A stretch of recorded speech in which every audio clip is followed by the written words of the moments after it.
নমস্কার। আদিত্য এডুকেশনাল বাণী মন্দিরে সকলকে স্বাগত। কেমন আছো আমার প্রিয় ছোট ছোট ভাই বোনরা? আশা করি খুব ভালো আছো। আজকে আমি নিয়ে এসেছি একাদশ শ্রেণীর নাগরিকতা। আগের দিন আমি তোমাদের নাগরিকতা শুরু করেছিলাম, সেখানে বেশ খানিকটা আমরা এগিয়ে গেছি।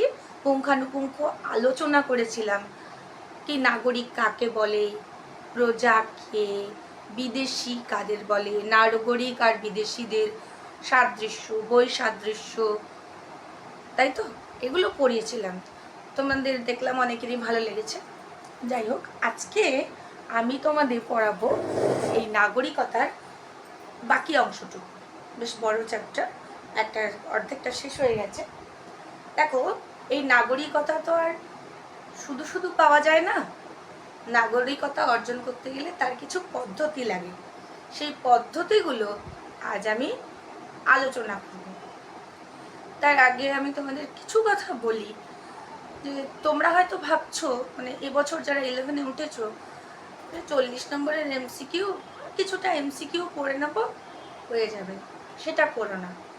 আমার মনে হয় কোনো একটা পড়া যদি তোমার বোঝা থাকে, তাহলে যে কোনো জায়গা থেকে তুমি এমসিকিউ পড়ো না কেন, পড়াটা অনেক সহজ হবে। সেই জন্য আমি ভাবেছি আগে তোমাদের বোঝাবো, বুঝিয়ে তারপর তোমাদের এমসিকিউ এবং ভেরি ভেরি ইম্পর্টেন্ট এমসিকিউগুলো বলে দেব। চলো আজকে কি শুরু করব, নাগরিকতা অর্জনের পদ্ধতি আজকে আমি শুরু করছি। দেখো, নাগরিকতা অর্জনের দুটি পদ্ধতি আছে। নাগরিকতা অর্জনের দুটি পদ্ধতি আছে, একটি জন্মসূত্রে আর একটি অনুমোদন সূত্র, তাই তো?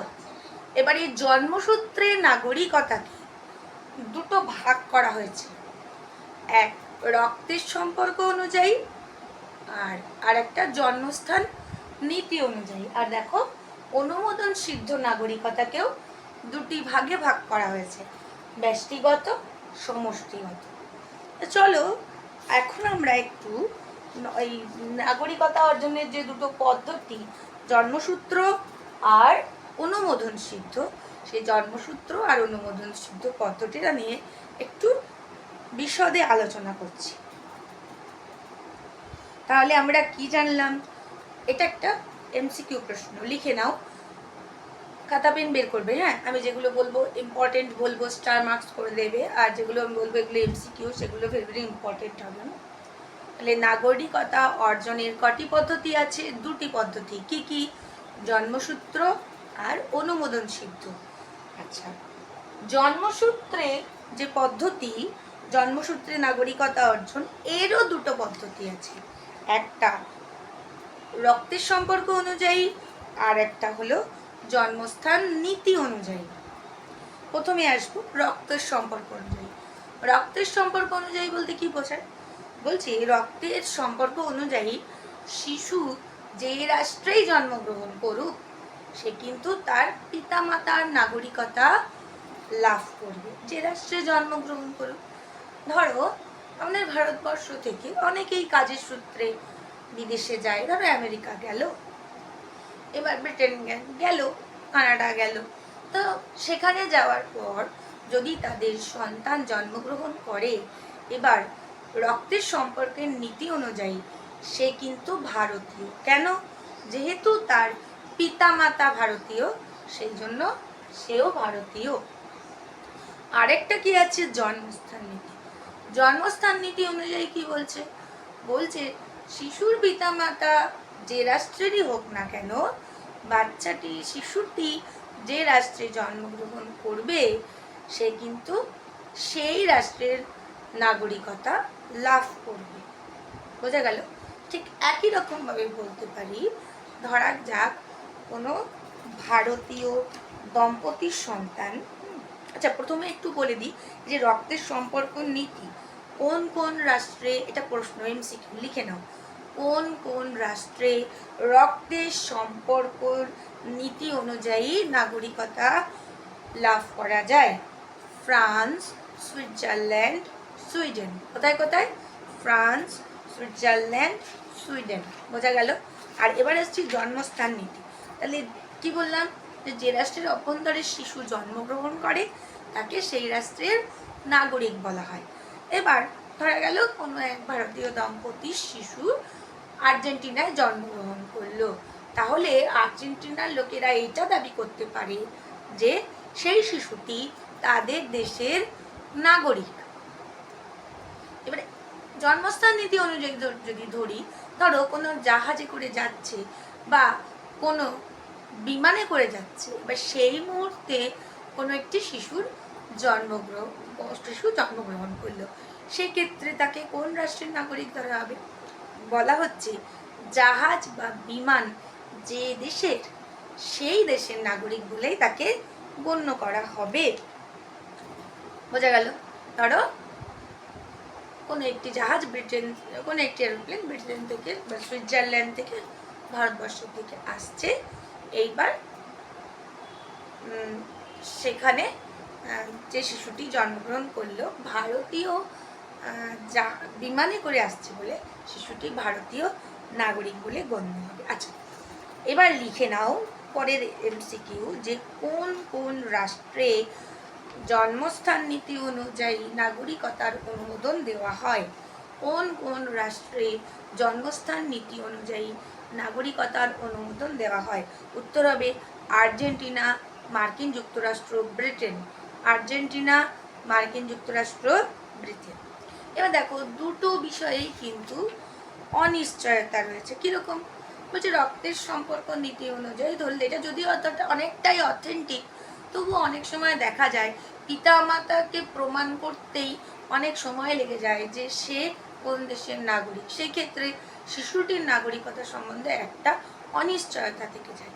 আর জন্মস্থান নীতি অনুযায়ী যদি করা হয়, ধরো একজন ভারতীয় দম্পতির 3টে ছেলে মেয়ে, এবার একজনের ছেলে মেয়ে একজন ভারতে জন্মগ্রহণ করলো, একজন আর্জেন্টিনায় জন্মগ্রহণ করলো, ও হয়তো কর্মসূত্রে কখনো আর্জেন্টিনা গেছে, একজন যুক্তরাষ্ট্রে জন্মগ্রহণ করলো, তাহলে সেক্ষেত্রে একদম ভারতীয় দম্পতির 3টি সন্তান 3 দেশের নাগরিক হবে, সেটা তো ঠিক হলো না, না?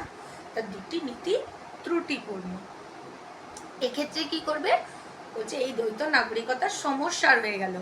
সেক্ষেত্রে শিশুটি যখন বড় হবে, প্রাপ্তবয়স্ক হবে, তখন তাকে বেছে নিতে বলা হবে যে সে কোন দেশের নাগরিক হতে চায়, সেই অনুযায়ী তাকে সেই দেশের নাগরিকত্ব দেওয়া হবে। বোঝা গেল? তাহলে আমরা জন্মসূত্রে প্রাপ্ত যে দুটি জন্মসূত্রে প্রাপ্ত নাগরিকতা অর্জনের যে পদ্ধতি দুটি দেখলাম, একটা রক্তের সম্পর্ক, একটা জন্মস্থান, সেটা তো তোমাদের কাছে কনসেপ্টটা ক্লিয়ার হলো তো? এবার যা যা প্রশ্ন আসবে আশা করি সব পারবে। এবার আসছি অনুমোদনের দ্বারা নাগরিকতা অর্জন বা অনুমোদন সিদ্ধ নাগরিকতা। অনুমোদন সিদ্ধ নাগরিকতাকে দুটো ভাগে ভাগ করা হচ্ছে, একটা ব্যষ্টিগত, একটা সমষ্টিগত। ব্যষ্টিগত, তাহলে লিখে নাও, অনুমোদনের দ্বারা বা অনুমোদন সিদ্ধ নাগরিকতা অর্জনকে কভাগে ভাগ করা যায়? খাতা পেনে লেখো।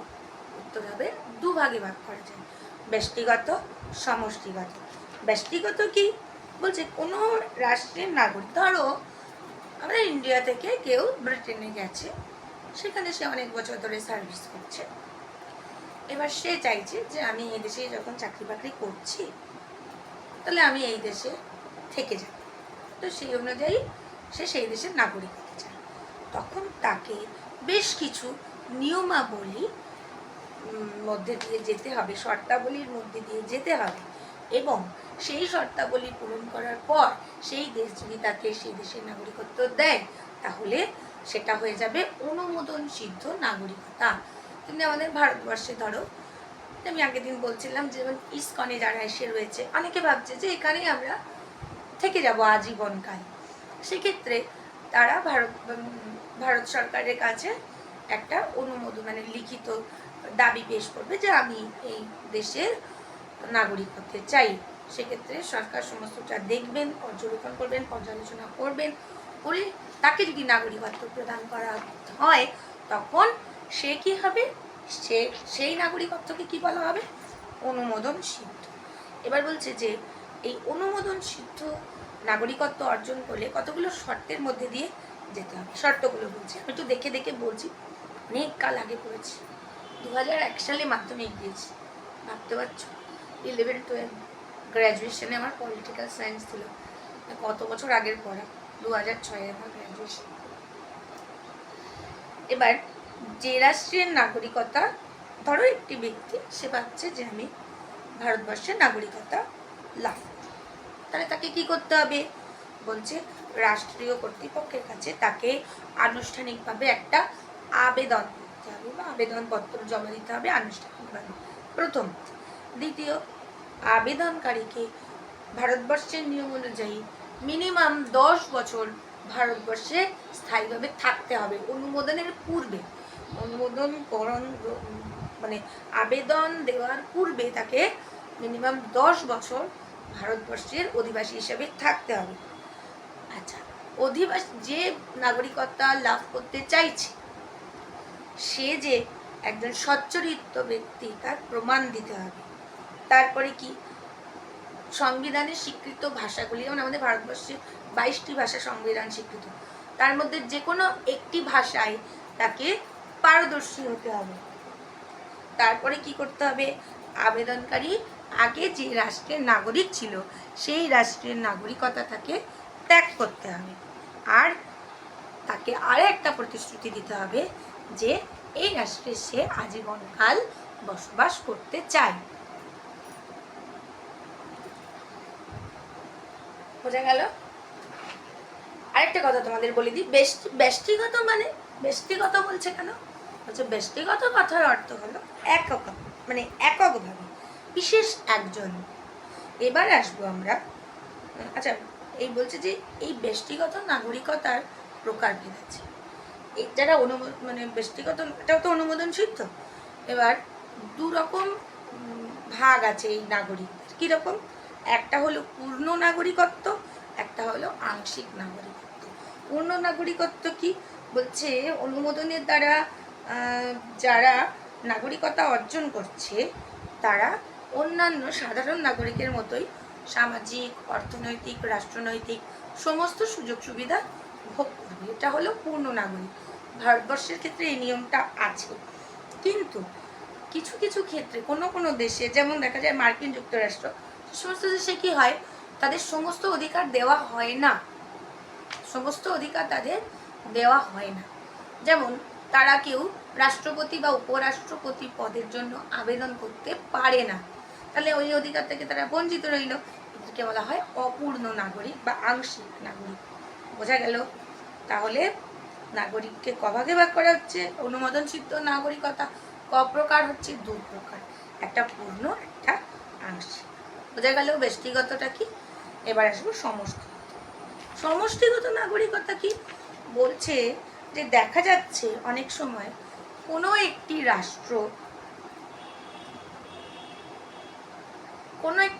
ধরো আমাদের কাশ্মীরটা তো আমাদের ভারতীয়, আমরা কাশ্মীরটা পাকিস্তানরা দখল করার জন্য উঠে পড়ে লেগেছে, তাই তো?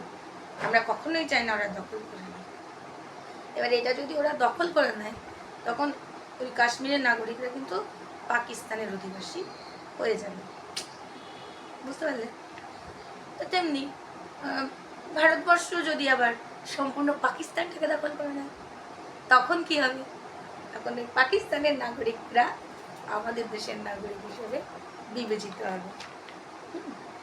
তা বলছে এক বা একাধিক অঞ্চল বা রাষ্ট্র যদি একটি রাষ্ট্রের অঙ্গীভূত হয়, রাষ্ট্রের মধ্যে চলে আসে বা রাষ্ট্রের মধ্যে তাদেরকে নিয়ে আসা হয়, তাহলে অধিবাসীরা মানে পূর্বোক্ত রাষ্ট্র, মানে আগে যে রাষ্ট্রের তারা অধিবাসী ছিল সেই রাষ্ট্রের অধিবাসীরা যে রাষ্ট্রের অন্তর্ভুক্ত হলো, ধরো ভারতের অন্তর্ভুক্ত হলো, তখন তারা ভারতের নাগরিক বলে গণ্য হয়। বোঝা গেল?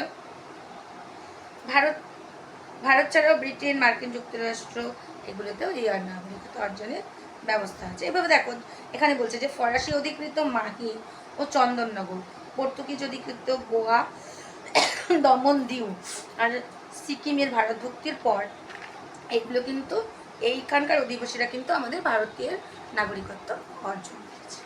বোঝা গেল? এবার আমরা তো এখন এতক্ষণ করলাম নাগরিকতার মানে অনুমোদন লাভ, নাগরিকত্ব লাভ অর্জন।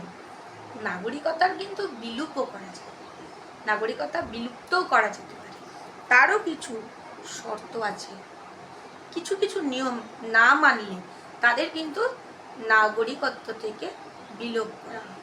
কী কী নিয়ম বলে দিচ্ছি। একজন ব্যক্তি কখনোই একাধিক, একের অধিক মানে 2টি বা 3টি রাষ্ট্রের নাগরিক হতে পারে না। তাই ধরো আমাদের কোনো ভারতীয় যদি স্বেচ্ছায় কোনো বিদেশি রাষ্ট্রে, ধরো ব্রিটেনের নাগরিকতা গ্রহণ করলো, তাহলে তাকে ভারতীয় নাগরিকতার তবে তার ভারতীয় নাগরিকতার বিলোপ হবে বা তাকে ভারতীয় নাগরিকত্ব থেকে বিলুপ্ত করা হবে। বোঝা গেল? আচ্ছা, কোনো স্ত্রীলোক সে কোনো বিদেশিকে বিবাহ করলো, আমাদের কোনো ইন্ডিয়ান মেয়ে কোনো বিদেশিকে বিবাহ করলো, সেখানে গিয়ে থেকে গেল, সেক্ষেত্রে ভারতবর্ষের নাগরিকতা তার ক্ষেত্রে বিলুপ্ত হবে, সে আর ভারতবর্ষের নাগরিক থাকবে না। তারপরে কেউ আমাদের রাষ্ট্রের অনুমতি না নিয়েই বিদেশি রাষ্ট্রের অধীনে চাকরি করতে চলে গেল। রাষ্ট্র, আমরা যেমন পরিবারে থাকি, বাবার অনুমতি না নিয়ে আমরা যদি কোথাও চলে যাই, বিদেশে চলে যাই, বাবা তো রেগে যায় আমাদের উপর, তাই না? সেরকম কোনো বিনা অনুমতিতে যদি বিদেশি রাষ্ট্রের অধীনে চাকরি গ্রহণ করে, সেক্ষেত্রেও নাগরিকতার বিলোপ ঘটে। কোনো ব্যক্তি যদি দীর্ঘকাল ধরে নিজের দেশে অনুপস্থিত থাকে, তাহলে তার নাগরিকতারও বিলোপ করা যেতে পারে। আবার কোনো ব্যক্তি যদি দেশদ্রোহী হয়, অবশ্যই তার নাগরিকতার বিলুপ্তি ঘটে। আচ্ছা, কোনো গুরুতর অপরাধের জন্য আবার কোনো কোনো ব্যক্তিকে নিজের দেশ থেকে বহিষ্কার করা যায়, তখন সেই ব্যক্তি কিন্তু কোনো রাষ্ট্রেরই থাকলো না, তখন তাকে রাষ্ট্রহীন ব্যক্তি বলা হবে। এটা একটা এমসিকিউ প্রশ্ন। রাষ্ট্রহীন ব্যক্তি কাকে বলে? বলছে কোনো গুরুতর অপরাধের জন্য স্বদেশ থেকে বহিষ্কৃত ব্যক্তি যখন তার নাগরিকতা হারায়, সেই অবস্থায় তাকে রাষ্ট্রহীন ব্যক্তি বলা হয়। আবার অনেক সময় ধরো বাইরে থেকে প্রাইজ দেওয়া হয়, নোবেল প্রাইজ, এবার যে নোবেল পাবে সে নিজের দেশকে জানিয়েই চলে গেল, যদি এরকম হয় না, আগে দেশকে জানাতে হয়, তাহলে সেক্ষেত্রে তার নাগরিকতার বিলোপ ঘটবে। বিদেশে স্থায়ী সম্পত্তি ক্রয় করলো, তাহলেও নাগরিকতার বিলোপ ঘটবে। কোথাকার বিলোপ ঘটবে? মানে যে দেশে থাকে সেখানকার নাগরিকতা। আচ্ছা, যুদ্ধের সময় যদি সেনাবাহিনী থেকে পালিয়ে যায়, শত্রুবাহিনীকে সেনাবাহিনীতে যোগদান করে, যে করলো তার নাগরিকতার বিলোপ ঘটে। তাহলে বুঝলে কি কি ক্ষেত্রে নাগরিকতার বিলোপ ঘটে? বিষয়টা তোমাদের কাছে খুব সহজ হয়ে গেল না? এবার তোমাদের দেখবে যে কোনো প্রশ্ন এলে তোমরা সহজেই তার উত্তর দিতে পারবে। কি বড় প্রশ্ন কি ছোট প্রশ্ন, সেকেন্ড সেমিস্টারে তোমাদের বড় প্রশ্ন হয়েছে, তাই না? সেক্ষেত্রে তোমরা বড় প্রশ্নগুলো কত সুন্দর গুছিয়ে লিখতে পারবে। আচ্ছা, আরেকটা কথা তোমাদের আমি বলছি, রাষ্ট্রবিজ্ঞানের সাথে সাথে তোমাদের একই কথা আমি রোজ বলছি, আমার নিজেই খারাপ লাগছে, কিন্তু তবুও বলি, কারণ ভিডিওগুলো অনেক নতুন ব্যক্তির কাছে যায়, তারাও তো দেখে। আমি বাংলা, সংস্কৃত, দর্শন, ইতিহাস, রাষ্ট্রবিজ্ঞান এই 5টা বিষয় 11-এর ক্লাস করাই তোমাদের। এছাড়া সংস্কৃতের এসএসসি পড়াই, স্কুল সার্ভিস কমিশন, আর কি করাই, আর স্পোকেন সংস্কৃত করাই। তা তোমরা আমার ভিডিও চ্যানেলটাই ঢোকো, আমি আশা করব তোমাদের আমার পড়ানোটা ভালো লেগেছে। তোমরা আমার চ্যানেলটাকে সাবস্ক্রাইব করো, লাইক করো, কমেন্ট করো, তোমার অন্যান্য সমস্ত বন্ধুদের কাছে শেয়ার করে দাও, ঠিক আছে?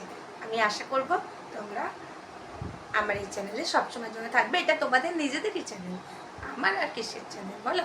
আমি শুধু পড়াচ্ছি। এবার দেখো, যেটা বলছিলাম, এসএসসি পড়াই, আমি না স্পোকেন সংস্কৃতও করাই, চাইলে তোমরা করতে পারো। আর তোমাদের যদি আমার পড়াটা ভালো লাগে, তোমরা কমেন্ট করো, বলো তোমরা আমার কাছে আর কি কি বিষয় পড়তে চাও, তো কোন পড়ানোটা বেশি ভালো লাগছে, কোন পড়ানোটা আরেকটু অন্যরকম হলে ভালো হয়, সব আমাকে জানাও। হ্যাঁ, আমি তোমাদের প্রত্যেকের কমেন্টের উত্তর দেওয়ার চেষ্টা করব।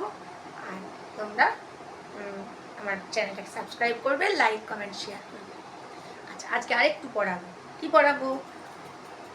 যেটা দিয়েছি যে ভারতীয় নাগরিকতার বিলোপ করালাম, ভারতীয় নাগরিকতা অর্জনের কতগুলো পদ্ধতি আছে।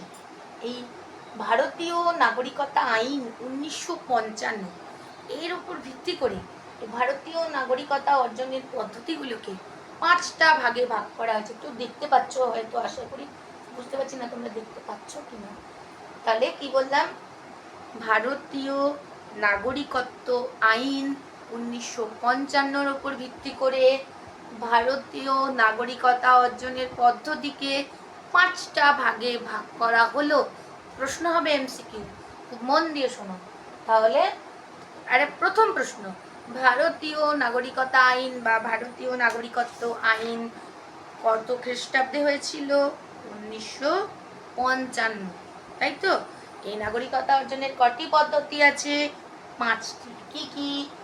জন্মসূত্রে, যেটা তোমাদের পড়ালাম, রক্তের সম্পর্ক অনুযায়ী, এটাও তোমাদের পড়ালাম, তবে আরেকটু এটা একটু আলাদা আছে, বলে দিচ্ছি। নথিভুক্তিকরণ বা অন্তর্ভুক্তিকরণের মাধ্যমে, যেটা অনুমোদন সিদ্ধের মধ্যেই দাঁড়ায়। দেশীয়করণ মানে অন্য দেশটা আমাদের দেশে চলে এলে। অঞ্চলের অন্তর্ভুক্তি, কোনো অঞ্চলকে নিজেদের দেশের অন্তর্ভুক্ত করা হলো। এই বিষয়টা আমি এখন তোমাদের পড়াচ্ছি, খুব মন দিয়ে পড়ো। দেখো, স্বাধীন ভারতের সংবিধান রচনা করা হয়েছিল কবে তোমরা জানো তো? সংবিধান কার্যকরী হয়েছিল 1950 খ্রিস্টাব্দের 26শে জানুয়ারি, প্রজাতন্ত্র দিবস, তোমরা সবাই জানো। তা বলছে স্বাধীন ভারতে যখন সংবিধান রচনা করা হয়েছিল সেই সময় এই ভারতীয় নাগরিকত্ব নিয়ে না অনেক রকম সমস্যা দেখা গেছিল। কীরকম সমস্যা? সেই সময় দেশ বিভাগ হয়েছিল 1 নম্বর কারণ, দেশ বিভাগ। আর 2 নম্বর কারণ ছিল বহু সংখ্যক ভারতীয়রা নিজেদের দেশ পরিত্যাগ করে ব্রিটেনে চলে গেছিল, ব্রিটিশ সাম্রাজ্যের উপনিবেশগুলিতে চলে গেছিল। এই দুটো কারণে, যে কারা ভারতীয় নাগরিক, কারা ভারতীয় নাগরিক হবে, কারা ভারতীয় নাগরিক হবে না, এ নিয়ে একটা বিরাট সমস্যা দেখা গেছিলো। তো যাই হোক, গণপরিষদ তাদের 2 বছর লেগেছিল সমস্যাটার সমাধান করতে। তারা একটা প্রাথমিক সমস্যার সমাধান করে এবং সমস্যার সমাধান করে পার্লামেন্টের হাতে দিয়ে দেয় সম্পূর্ণ বিষয়টাকে, মানে হস্তক্ষেপ করার জন্য পার্লামেন্টের হাতে দিয়ে দেয়। আর 1955 সালে ভারতীয় নাগরিকতা আইন প্রণয়ন করা হয়। খুব মন দিয়ে এটা এমসিকিউ লিখে নাও। এবার এই ভারতীয় নাগরিকতা আইনের কতগুলো ভাগ রয়ে গেল। হ্যাঁ, কীরকম? এই যে 5টা পদ্ধতিতে এই ভারতীয় নাগরিকতা আইন অর্জন করতে হয়। প্রথমে আমরা দেখি, বলছে যে সংবিধানের 11 নম্বর ধারায় বলা হলো 1955 সালের যে ভারতীয় নাগরিকতা আইন, সেটি 11 নম্বর ধারা অনুযায়ী প্রণয়ন করা হয়েছিল। মূল আইনে 19টা ধারা ছিল আর 4টি তপশিল ছিল, কিন্তু 1957, 1960, 1985, 86, 92 ও 2003 সালে এই মূল আইনটিকে সংশোধন করা হয়। তারপরে 5টা পদ্ধতি তৈরি করা হয়। এই 5টা পদ্ধতি অনুযায়ী ভারতীয় নাগরিকত্ব গ্রহণ মানে অর্জন করা যাবে। 1955 সালের আইনে 3 থেকে 7 নম্বর ধারা। তাহলে ভারতীয় নাগরিকতা অর্জনের 5টি পদ্ধতি কত নম্বর ধারায় ছিল? 3 থেকে 7 নম্বর ধারায়। আচ্ছা, ভারতীয় মূল আইনের কতগুলো ধারা ছিল, কতগুলো তপশিল ছিল? মূল আইনে 19টি ধারা ছিল, 4টি তপশিল ছিল। আচ্ছা, 1955 সালে যে নাগরিকতা আইন পাশ হয় সেটি কত নম্বর ধারা অনুযায়ী? সংবিধানের 11 নম্বর ধারা অনুযায়ী। এবার আমরা আসছি নাগরিকতা অর্জনের পদ্ধতি। প্রথমটা দেখো, জন্মসূত্রের নাগরিকতা। বলছে জন্মসূত্রের নাগরিকতা কি? জন্মসূত্রের নাগরিকতা বলতে বোঝাচ্ছে যে 2টো ভাগ আছে। জন্ম মানে পিতা মাতা, ধরো সেই সময় তো অনেক রকম সমস্যা হয়েছিল, বললাম না, অনেকে চলে গেছিল, কেউ কেউ অন্য দেশে চলে গেছিলো, দেশ বিভাজন হয়েছিল, কেউ কেউ এদেশে চলে এসেছিল, এই জন্য অনেক রকম সমস্যা দেখা দিয়েছিল। তখন আমাদের পার্লামেন্ট সিদ্ধান্ত নিল যে 5টা পদ্ধতির মাধ্যমে এই নাগরিকত্ব অর্জন করা যাবে।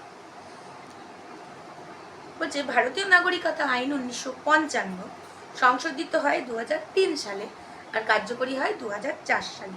সেখানে বলা হলো, সংশোধনী আইনে বলা হলো 1950 খ্রিস্টাব্দের 26শে জানুয়ারি আমাদের প্রজাতন্ত্র দিবস। বলছে তারপরে 1950 সালের পরে এবং 1987 সালের আগে, 87 খ্রিস্টাব্দের 1 জুলাইয়ের আগে যারা ভারতবর্ষে জন্মগ্রহণ করলো তাদের পিতামাতার যদি ভারতীয় হয় তো তারাও ভারতীয় নাগরিক হবে। বোঝা গেল? 1950-এর পরে এবং 1987 পয়লা জুলাইয়ের আগে যদি কেউ জন্মগ্রহণ করে তাদের পিতামাতা যদি ভারতীয় হয় তারাও ভারতীয় নাগরিক হবে। 1987 খ্রিস্টাব্দের পয়লা জুলাই বা তার উপরে 2003-এর নাগরিকতা আইন সংশোধনী আইন কার্যকর হওয়ার আগে যে সমস্ত ব্যক্তিরা ভারতে জন্মগ্রহণ করলেন, 2003-এ যেহেতু সংশোধন হয়েছিল তাই বলছে যে 87-এর পয়লা জুলাই বলে দিয়েছে, বলছে এবার 87-এর পরে যারা জন্মেছে তারা কি হবে, অন্য দেশের নাগরিক হবে? তা নয়, বলে দিচ্ছে 87-এর পরে এবং 2003-এ যে সংবিধান সংশোধন হলো তার আগে যারা জন্মগ্রহণ করেছে ভারতে, বলছে তাদের যদি পিতামাতার মধ্যে যে কোনো একজন ভারতীয় হন তাহলে তার সন্তানও ভারতীয় হবে। বোঝা গেল? এবার তারপর 2004-এর পর যারা জন্মগ্রহণ করছে তাদের কি হবে? বলছে 2004-এর 3 ডিসেম্বরের পরে যদি কোনো ব্যক্তি ভারতে জন্মগ্রহণ করে এবং জন্মের সময় যদি তার বাবা মা উভয়ের মধ্যে যে কোনো একজন ভারতীয় নাগরিক হন আর অন্যজন যদি খারাপ লোক না হন, অবৈধ না হন, সেক্ষেত্রে সে ভারতীয় নাগরিক হবে। কিন্তু নাগরিকত্ব বিলোপ হতে পারে। কখন বিলোপ হবে? শিশুর পিতা বা মাতা যদি শত্রুভাবাপন্ন বিদেশি হন। একদিন বলে দিয়েছি শত্রুভাবাপন্ন বিদেশি কারা, যে দেশগুলো আমাদের শত্রু দেশ সেই দেশ থেকে যারা এসে আমাদের দেশে বসবাস করেন তারা শত্রুভাবাপন্ন বিদেশি, তবে সে ভারতীয় নাগরিকত্ব লাভ করতে পারবে না।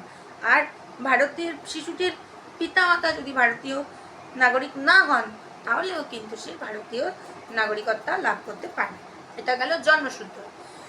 এবার আসবো রক্তের সম্পর্ক। বলছে 1950 খ্রিস্টাব্দের 26শে জানুয়ারি বা তারপরে কিন্তু 1992 খ্রিস্টাব্দের 10ই ডিসেম্বরের আগে কোনো ব্যক্তি যদি ভারতবর্ষে জন্মগ্রহণ করেন সেই সময় তার পিতা বা মাতার মধ্যে কোনো একজন যদি ভারতীয় হন তাহলে সে ভারতের নাগরিক হবে। শুধু তখনকার দিনে ধরো কোনো বাংলাদেশিকে আমাদের দেশের মানুষরা বিবাহ করেছেন বা কোনো বিদেশিকে আমাদের দেশের বাংলাদেশে বিবাহ করেছেন, এরকম তো হয়। সেক্ষেত্রে আরেকটা কি, 1992 খ্রিস্টাব্দের 10ই ডিসেম্বরের পরে জন্মগ্রহণকারী ব্যক্তির পিতা বা মাতা যদি একজন ভারতীয় হয় আর ব্যক্তি যদি ভারতবর্ষের বাইরেও জন্মগ্রহণ করেন তাহলে কিন্তু তাকে রক্তের সম্পর্কের ভিত্তিতে ভারতীয় নাগরিকত্ব আইন অনুযায়ী ভারতীয় নাগরিকতা লাভ করতে পারবে। আবার এরকমও হয় যে শিশুটির পিতা বা মাতাকে একজন শিশুটির জন্মগ্রহণকালে কেন্দ্রীয় রাজ্য সরকারের অধীনে যদি কর্মরত থাকে সেক্ষেত্রে ভারতীয় নাগরিকত্ব লাভ করতে পারবে।